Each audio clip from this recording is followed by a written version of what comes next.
Économiste de formation, ancien membre du collège de l'ARTP, Amadou Manel Fall est l'invité exclusif d'Ousmane Gueye ce dimanche dans ITEC.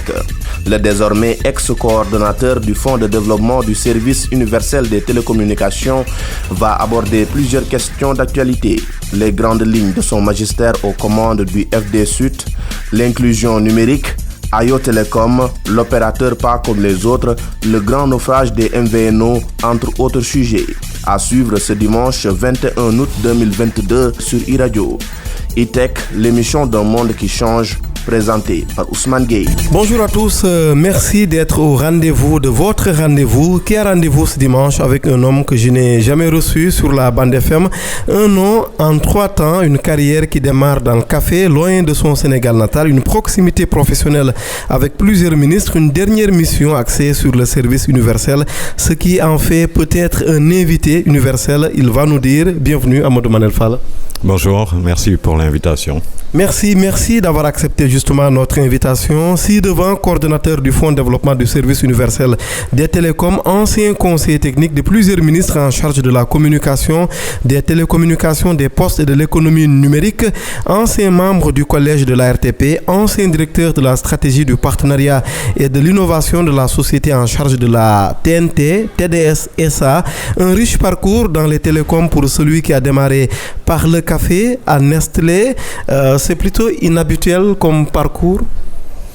Oui et non. Disons que j'ai eu l'opportunité de rejoindre cette multinationale, ce grand groupe, d'y faire mes armes. Ça a été riche d'enseignements, une bonne expérience. Dans la diversité des produits qui étaient offerts de par des traditions familiales, je m'intéressais au café. Et puis, donc voilà, mais au-delà de ça, je pense que d'une manière générale, l'économie des réseaux, que ce soit les réseaux de distribution dans la grande industrie alimentaire ou autre, peut rejoindre aujourd'hui ce qui se fait dans d'autres secteurs tels que le secteur pétrolier, les télécoms, le secteur routier et ferroviaire et bien d'autres. Dans tous les cas, le digital est partout, ça je pense que tout le monde peut en convenir aujourd'hui en 2022, mais très rapidement, comment s'est passé, disons, la reconversion du café au digital? Ça s'est passé comment? Mais en fait, d'abord j'ai eu de part mon entourage familial, une première expérience dans le café à travers une entreprise familiale qu'avait mon père.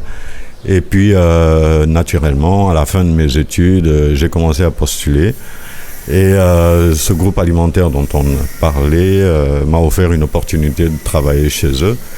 Et comme des hasards, je me suis retrouvé à faire à nouveau du café. Mais bon. C'est un concours de circonstances plus qu'un choix réel. Je pense que de par mon parcours, je me prédestinais un peu à me retrouver dans l'économie des réseaux d'une manière générale. Ils ont su peut-être m'offrir une opportunité par rapport au réseau de distribution qu'ils avaient dans le domaine de l'agroalimentaire, mais aujourd'hui, c'est tout naturellement que je me retrouve dans les réseaux de télécommunications et dans cette économie en particulier. Et ça a toujours été ma passion également. De toute façon, le café, on en prend partout et toujours. Et je peux faire le pari à peu de frais, Amadou Manel Fall, que vous en avez pris en venant nous voir ce dimanche 21 août 2022 sur iRadio. 3 ans aux commandes du FD-SUT du Sénégal. Quels ont été les marqueurs de votre magistère? Très rapidement, avant d'en venir au cœur de notre interview axée sur la connectivité. D'abord, un sentiment de reconnaissance pour l'opportunité qui m'a été offerte dans un contexte où le secteur a connu quand même quelques changements, notamment avec l'adoption d'un nouveau code des communications électroniques et puis certaines mesures qui, de nature réglementaire, étaient là pour quand même redynamiser le secteur. Et donc, j'ai eu ce privilège ou cet insigne honneur d'avoir la confiance des autorités politiques de ce pays, et en premier lieu le chef de l'État, pour effectivement m'amener à accompagner cette structure qui est le Fonds de développement du service universel des télécommunications.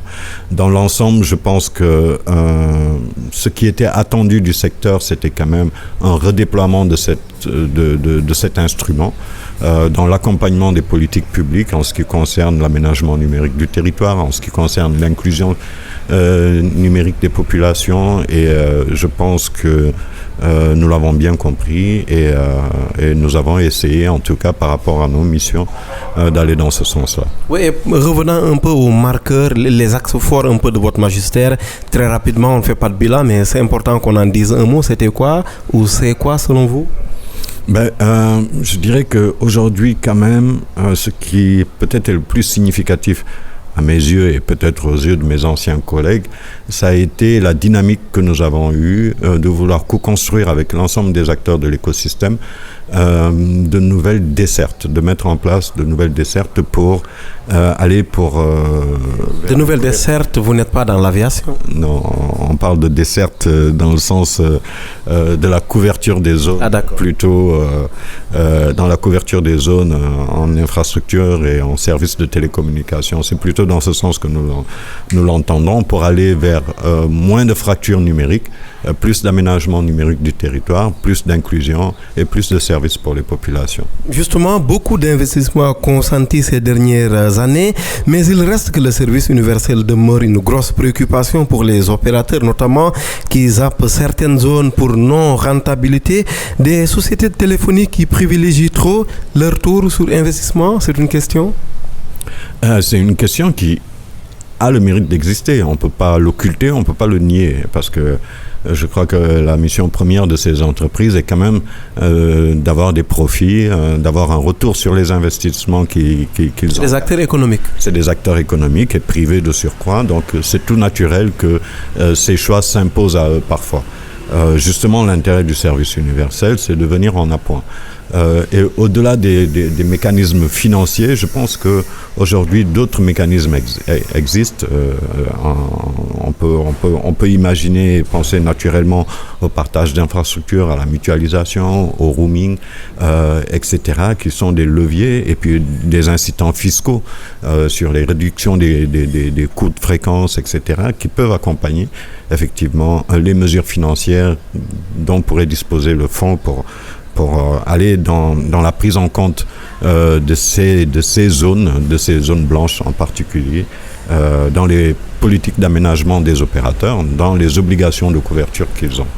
Donc ça, je pense que voilà, c'est-à-dire que en dehors du raisonnement classique CAPEX, ROI et même sur les OPEX, on peut opposer des mécanismes et des leviers pour effectivement corriger la non-rentabilité de ces zones-là et amoindrir le risque de non-retour d'investissement, si je peux dire, pour les opérateurs. Oui, mais souvent les choix se font comment? Quand on veut, par exemple, corriger certaines insuffisances des opérateurs, dans tous les cas, ce n'est pas une injure, hein, c'est prévu, le fonds existe pour ça justement, mais le choix de ces zones-là pour investissement ou disons pour investissement par le FD Sud, ça se fait comment ce choix? Mais d'abord, tout naturellement, il faut identifier les zones où effectivement il y a un déficit de couverture. Ça, c'est le premier critère. Mais ce serait très simple parce qu'elles sont nombreuses. Oui, elles sont nombreuses, mais encore une fois, je pense que en termes d'aménagement et de couverture des zones, il faut avoir une vision peut-être à court terme et puis en second lieu à moyen terme. La première, c'est effectivement de parer au plus urgent, de permettre à tout citoyen, où qu'il soit, d'avoir accès à une infrastructure minimale et à des services minimums. Mais au-delà, on peut effectivement, compte tenu de l'usage, des besoins, estimer que ce qui est valable aujourd'hui dans notre perception, peut-être pour fournir de la 3G partout sur le territoire, peut-être que dans 5 ans, dans 10 ans, les critères acceptables pour les populations, ce ne sera pas la 3G, mais peut-être la 5G. Ne devrait-on pas d'ailleurs revoir un peu la Constitution à l'heure du numérique pour faire de l'accès aux télécoms, de l'accès au numérique, de l'accès à la connectivité, un droit du citoyen tout de même? Par analogie, on pourrait dire que c'est déjà le cas, parce que le droit à l'information est un droit constitutionnel en soi. La liberté d'expression est un droit en soi. Elle est dans la Constitution, c'est bien écrit. Effectivement, et donc... mais le mot connexion ou connectivité, je ne le trouve pas encore dans la Constitution. Oui, mais bon, connexion par rapport à quoi ? Je veux dire, à supposer aujourd'hui qu'on veuille... Accès au numérique. Oui, bon, accès au numérique, c'est un peu relatif. Je veux dire, les standards, c'est vague, oui. Oui, les standards du point de vue de la normalisation, ce qui était valable pour la 2G, n'a aujourd'hui aucun sens pour nos concitoyens sénégalais qui demandent du débit, de la capacité de l'Internet mobile. Et donc, forcément, si on avait garanti le droit à l'accès à la téléphonie mobile 2G, ce serait quand même très insuffisant aujourd'hui. Je pense que c'est quelque chose d'évolutif. Ça, c'est propre à la technologie qui sous-tend un peu cette économie numérique-là, qui évolue très très rapidement. Et donc, je pense que par rapport au regard même de certains principes qui existent, je pense que on peut effectivement, d'une manière générale, garantir certains droits fondamentaux. Par contre, encourager, inciter les opérateurs, les acteurs à aller dans le sens de plus d'inclusion. Amadou Manel Fall, ex-coordinateur du Fonds de développement du service universel des télécommunications, est notre invité ce dimanche 21 août 2022 sur e-radio. 3 minutes encore, Amadou Manel Fall, avant la pause. J'aimerais bien connaître le rôle d'une organisation comme Smart Africa en matière de connectivité, disons à l'échelle africaine. Quand on parle de Smart Africa, parlons Afrique. C'est une initiative qui a le mérite d'exister et qu'il faut saluer. Portée par les chefs d'État, n'est-ce pas ? Absolument. Donc, c'est quelque chose qui, à très haut niveau, peut avoir un impact significatif pour les populations africaines d'une manière générale. En tout cas, oui. Oui, mais le problème, c'est parce que c'est à un haut niveau. Est-ce qu'à un haut niveau, à un niveau céleste, ça peut atteindre les populations ? Vous voyez un peu l'image ? Oui, bien sûr, parce qu'en réalité, aujourd'hui, nous voyons que sur le Code des communications électroniques adopté en 2018 au Sénégal... Fin 2018, oui, décembre 2018. C'est exact. Beaucoup de dispositions communautaires ont été transcrites, notamment dans le cadre de la CEDEAO, avec les actes additionnels, etc. Donc, je pense que des décisions peuvent se prendre au niveau supra et finalement avoir un impact à travers certaines mises en place de dispositions. Ce qui reste le grand défi, comment passer de la théorie à la pratique. Absolument, c'est un gros défi, mais je pense qu'un projet de Smart Africa comme One Africa Network a quand même dans ses ambitions la volonté aujourd'hui d'amener plus d'interconnexion, plus d'échanges de trafic entre les États africains et accompagner l'inclusion et l'innovation. Je pense que c'est des très très bonnes choses. Le FD Sud reste un fonds bien entendu, mais qu'est-ce qui empêcherait qu'on puisse y mener des activités qui font rentrer de l'argent? Vous voyez, un peu comme un fonds de financement qui va aller lever de l'argent ailleurs. Est-ce qu'avec un tel mécanisme, on n'aurait pas pu être plus impactant? Très rapidement avant la pause. Oui. D'ailleurs, l'État du Sénégal a engagé un projet d'aménagement numérique du territoire qui fait l'objet aujourd'hui d'un accompagnement, d'un financement de la Banque mondiale assez important. Donc je pense que sur la base d'un des projets, notamment du FD Sud, qui est le plan d'aménagement, le projet d'aménagement, le projet d'accès universel, le PAU, et donc je pense que c'est possible de effectivement lever des capitaux, des investissements pour des projets structurants pour ce pays, que ce soit des projets initiés par le FD Sud en partenariat avec les acteurs privés concernés. Je pense que c'est des choses qui sont possibles. Amadou Manel Fall, notre invité ce dimanche sur e-radio. Une pause de 25 minutes, le temps de suivre les dernières infos de ce jour et l'on se retrouve juste après.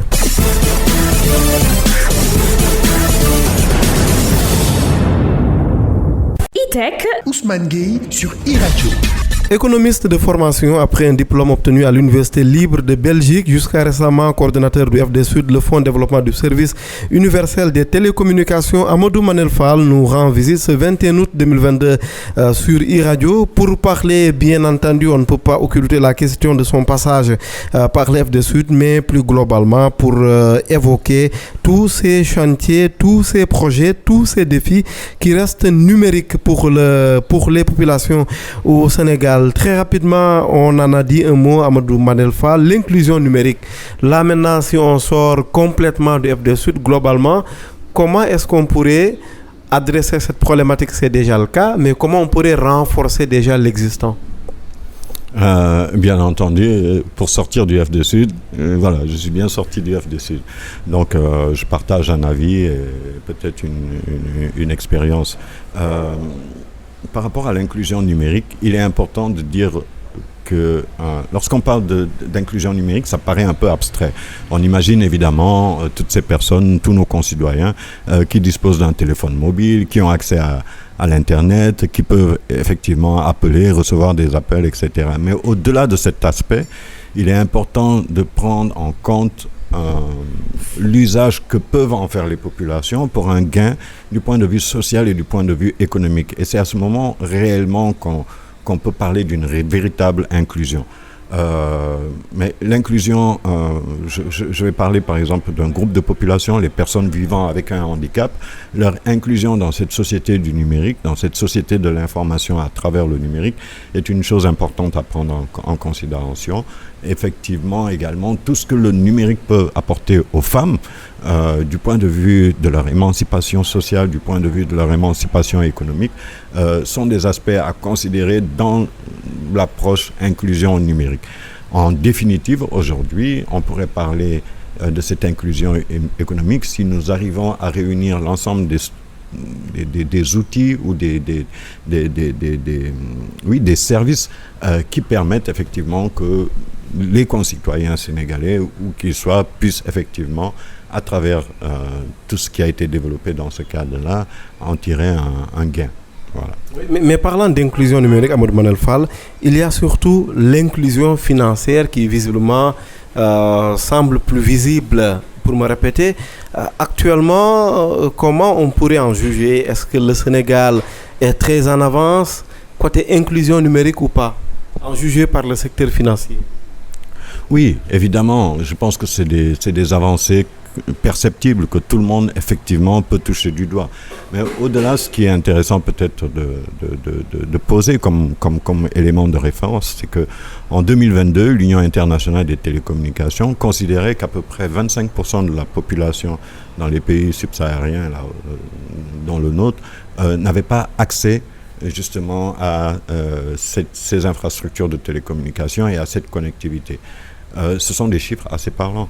Aujourd'hui, lorsqu'on aborde la question de l'inclusion numérique, il faut savoir qu'en France, par exemple, 13 millions de personnes sont considérées comme non inclus ou en tout cas exclus. Des exclus numériques. Des exclus numériques. Donc, c'est des chiffres qui parlent d'eux-mêmes.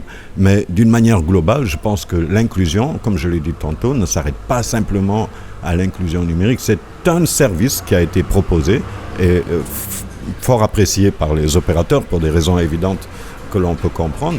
Mais au-delà, je pense que, je l'ai évoqué tantôt, lorsqu'il s'agit de personnes vivant avec un handicap, leur inclusion dans cette société du numérique, elle est à prendre en considération. Alors, est-ce que pour nous, l'inclusion numérique aujourd'hui, elle est réussie? Si effectivement l'inclusion financière est réussie, c'est une perception, mais ce n'est pas la seule. Je pense que du point de vue des transformations dans le domaine de l'éducation, avec tout ce qui est dématérialisation, c'est des choses à considérer.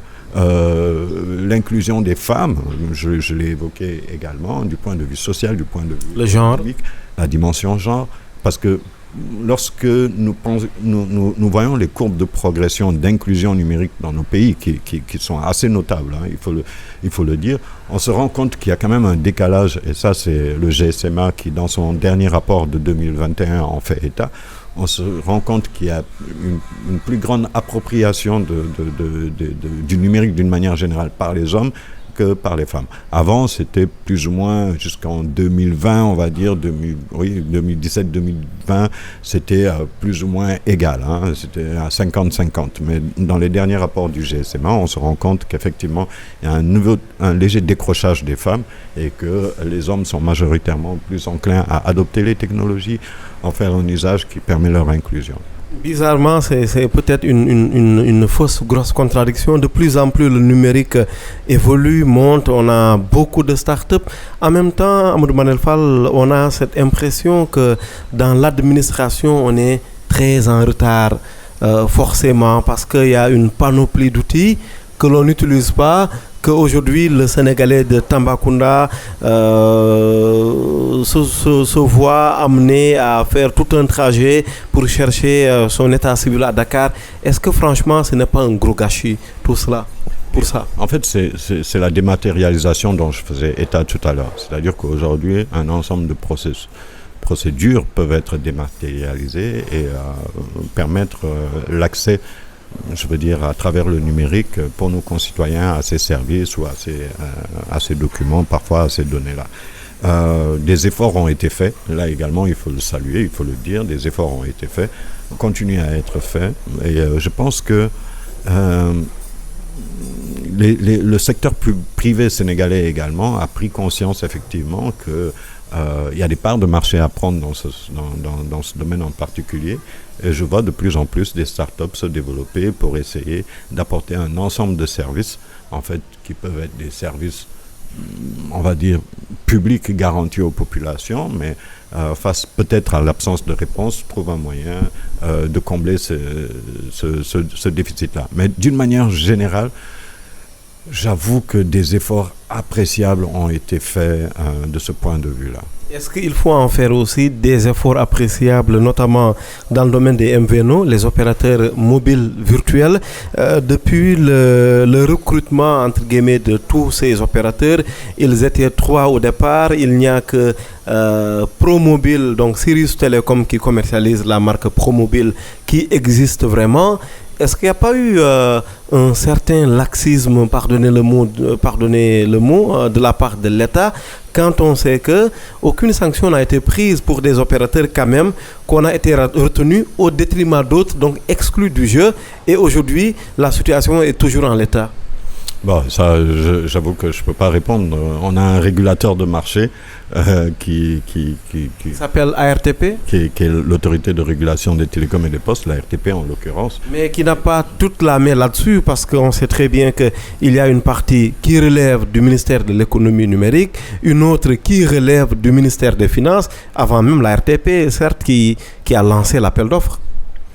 Oui, bon, je crois que... C'est une patate chaude sur laquelle il ne faut pas se prononcer? Non, du tout, on peut se prononcer. Bon, évidemment, ça n'engage que moi, ce que je dis. Je pense qu'il faut resituer les choses dans leur contexte. On était dans une période, effectivement, où le marché avait l'air un peu sclérosé, où nous avions des opérateurs dominants, 3 en l'occurrence, qui plus ou moins étaient dans un gentleman agreement où on ne sentait pas le marché évoluer favorablement vers plus d'abordabilité des tarifs, plus de services, etc. L'État a jugé nécessaire d'introduire de nouveaux acteurs pour favoriser la concurrence. Je pense que cette démarche, elle a été saluée. Maintenant, pour ce qui est de la mise en œuvre concrètement, je pense que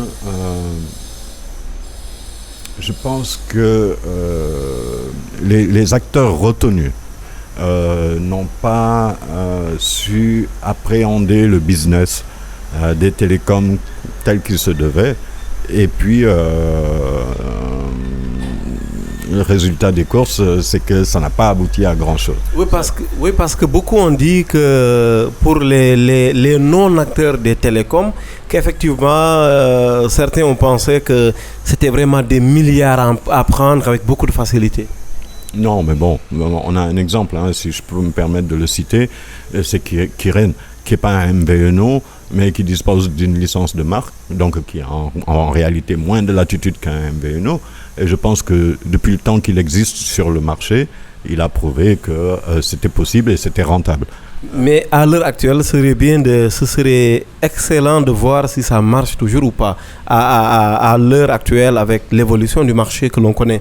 Est-ce que d'ailleurs, Amadou Manel Fall, est-ce que l'État ne s'est pas trompé un peu sur le modèle du MVNO idéal qu'il faudrait avoir? Non, je pense que l'État ne s'est pas trompé. Le régulateur sait très bien faire la différence entre un MVNO et... Il ne s'est pas trompé, mais les deux autres MVNO ne marchent toujours pas. Oui, non, mais... Des années après. Oui, non, mais ça, je n'en disconviens pas. Ce que je suis en train de dire, c'est que le business du MVNO n'est pas le business d'un MNO. Il y a une différence entre être un MVNO et être un MNO. Mais sauf qu'on n'a pas un cadre réglementaire pour les MVNO, justement. On a un seul cadre et c'est le cadre réglementaire des télécoms globalement. Absolument. Les MVNO qui sont rentrés sur le marché sont rentrés avec une licence d'opérateur.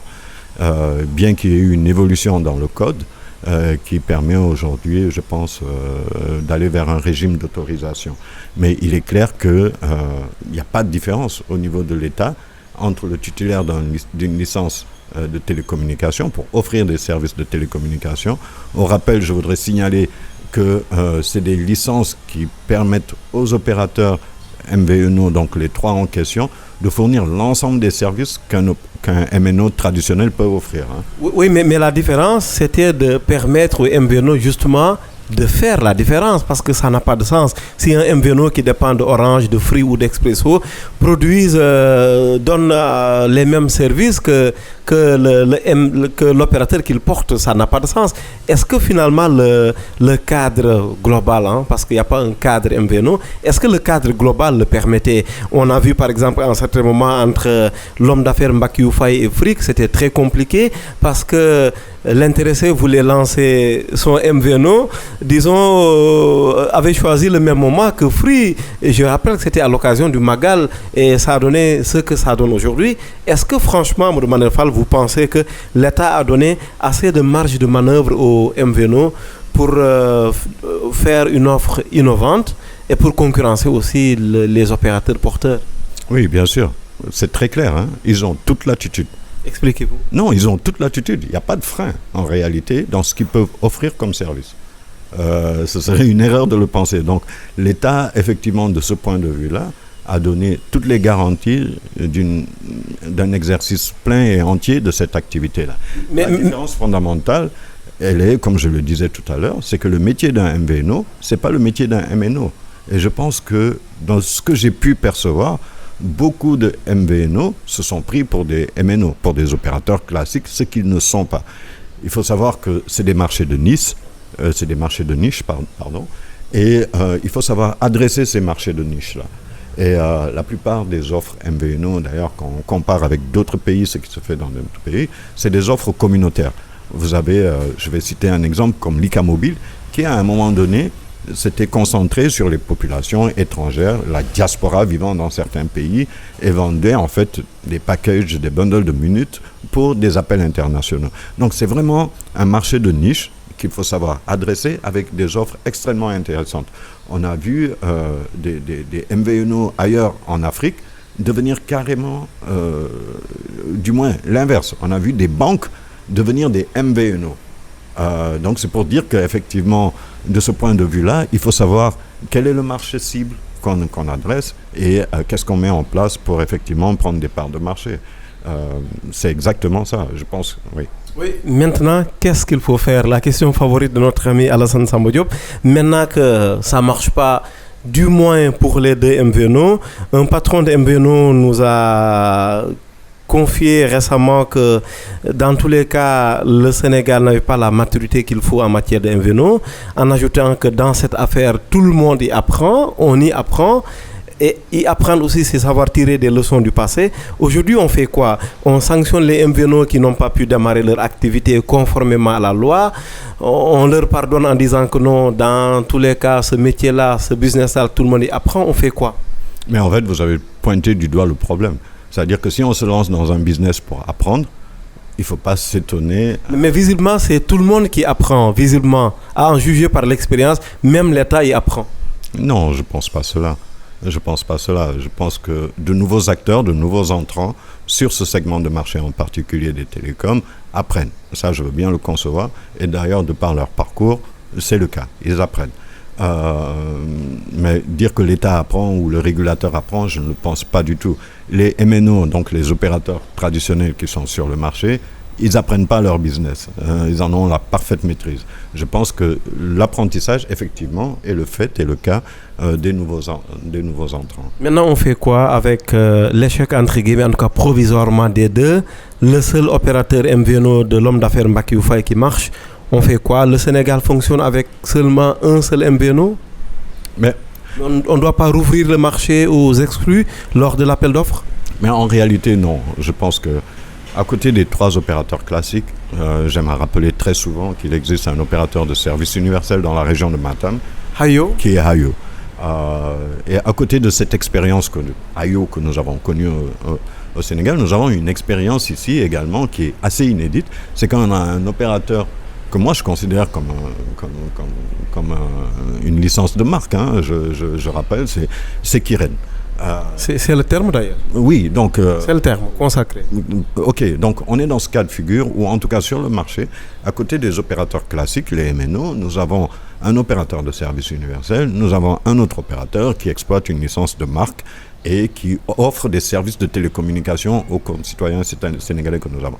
Évidemment, il y a les MVNO, mais on peut parler des FAI, effectivement. Je pense que tout ceci procède de la même volonté. À un moment donné, l'État a voulu rendre le jeu sur le marché des télécommunications beaucoup plus concurrentiel pour offrir aux populations sénégalaises plus d'abordabilité et plus de services. Mais apparemment, ça n'a pas marché parce que l'homme d'affaires Mbacké Faye, lorsqu'il a voulu concurrencer Free, il a été obligé de quitter un peu la maison pour aller se marier avec la marque Orange du groupe Sonatel. Donc, réellement, le fait qu'on ait voulu faciliter la concurrence, c'est difficile de dire que ça a été au rendez-vous au final. L'expérience est mitigée. Mais je pense que le régulateur intervient dans ce cas de figure. L'entrée ou non d'un nouvel opérateur, d'un nouvel acteur sur le marché, c'est au-delà de la volonté politique, c'est aussi un fait de régulation. À un moment donné, effectivement, lorsqu'on sent qu'il y a trop de concentration au niveau des acteurs sur place, effectivement, il peut arriver qu'on soit amené pour une meilleure régulation à faire entrer de nouveaux entrants, de nouveaux players. Oui, une dernière question, Amadou Manel Fall, ça concerne le service universel, puisque vous en avez dit un mot, avec Hayo, bien entendu, qui est dans le nord. Et c'est ça le problème, justement, parce qu'il nous revient que si vous êtes un abonné de Hayo, et que vous êtes en dehors de la région de Matam, vous ne pouvez ni appeler ni recevoir. Vous êtes confiné en quelque sorte. Est-ce que déjà ça, ce n'est pas une rupture constitutionnelle par rapport aux autres citoyens, comme on parlait de constitution au départ? Alors, vous allez me permettre de faire le lien entre votre question et la question des MV. Allez-y. Alors, aujourd'hui, Hayo déploie sa propre infrastructure et elle ne bénéficie pas d'interconnexion. Donc, n'est pas un MVNO. Soit dit, oui, au départ. Voilà, vous avez compris effectivement le sens de mon raisonnement. C'est qu'aujourd'hui, si Hayo disposait d'une licence MVNO, je pense que non seulement elle n'aurait pas à déployer toute l'infrastructure qu'elle est en train de déployer pour offrir ses services, mais au-delà de ça, je pense qu'elle aurait droit à avoir du trafic d'interconnexion avec l'ensemble des opérateurs, et les questions que vous soulignez en fait auraient été naturellement résolues. J'entrevois la suite, donc ça veut dire que Hayo, on pouvait s'en passer? Non, c'est pas ça. Je pense que Hayo est intervenu à un moment donné où, en tout cas, sur la gestion régionale de la question de l'accès du service universel se posait. Et c'est tout naturellement que l'État a pris la décision de faire entrer un nouvel acteur pour combler ce déficit-là et qui aurait un périmètre régional. On a tiré les conclusions de cette expérience. Il y a certainement des mesures qu'il fallait prendre. En tout cas, celle que l'État a prise, c'est de renouveler la licence d'Hayo et de lui permettre d'être un opérateur. Je pense que maintenant, les difficultés que rencontre Hayo auraient pu également trouver des solutions par ailleurs. Lesquelles, notamment le fait de ne pas pouvoir appeler ou recevoir d'appels en dehors de la région de Matam? Oui, mais ça, c'est parce qu'il n'y a pas d'interconnexion avec les autres opérateurs. En fait, si vous ne considérez que votre réseau propre... Mais d'un point de vue réglementaire, c'est que c'est même la loi qui bloque, en fait. Ayo est confiné à Matam, malheureusement, à l'heure actuelle. C'est un opérateur régional. Mais est-ce que c'est intelligent? Parce qu'on ne peut pas arrêter le réseau, Amadou Manel Fall. Quand on est de Matam avec un numéro, mais on ne va pas quand même quitter Matam en y laissant son téléphone, en prenant un autre téléphone comme dans les années 60. Oui, bien. Les télécoms ont évolué. Oui, absolument. Non, de ce point de vue, je suis d'accord avec vous. Je pense que Ayo ait un périmètre qui, dans le cadre de l'interconnexion, parce qu'en fait, je pense qu'il faut considérer les départs d'appels et les appels inbound qui atterrissent, qui se terminent donc sur ce périmètre-là. Les terminaisons d'appels. Les terminaisons d'appels. Donc je pense qu'il faut considérer ça. Mais encore une fois, c'est de la régulation. Vraiment, je pense que l'autorité de régulation est apte, en tout cas, à prendre des décisions de ce point de vue-là. Tout le reste, en fait, ne sont que des avis. Je peux avoir ma lecture de la situation, mais aujourd'hui, je reste persuadé que, vu que le régime des MVNO a changé et que c'est un régime d'autorisation, Ayo aurait tout aussi bien fait d'aller demander une licence MVNO aujourd'hui en tant qu'acteur reconnu sur le marché. Et à partir de là, d'avoir des accords avec un opérateur tiers, bénéficier de son infrastructure et bénéficier de l'ensemble des services, que ce soit sur la voix, la data et tout ce qui s'ensuit. Merci beaucoup, Amadou Manel Fall. Merci à vous. Merci infiniment de nous avoir accordé votre première grande interview après donc les années FD Sud, Fonds de développement du service universel des télécommunications. Merci infiniment, Amadou Manel Fall, économiste de formation également passé par l'ARTP, le collège de l'ARTP, l'autorité de régulation des télécommunications et des postes. C'est dire que vous avez quand même une grosse expérience dans la régulation. Vous avez démarré à Nestlé, autrement dit, vous avez démarré par le café. Vous êtes aussi passé par TDS, Télédiffusion du Sénégal, en charge de la TNT au niveau donc de notre pays. Merci infiniment, très chers amis auditeurs, d'avoir suivi ce numéro e-tech de ce dimanche 21 août 2022. Je signale que vous pourriez écouter cette interview en version beaucoup plus longue en ligne sur nos plateformes digitales. Merci infiniment. Plaisir de vous retrouver dimanche prochain. On sera le 28 août toujours de l'année 2022. Excellent dimanche, excellente semaine.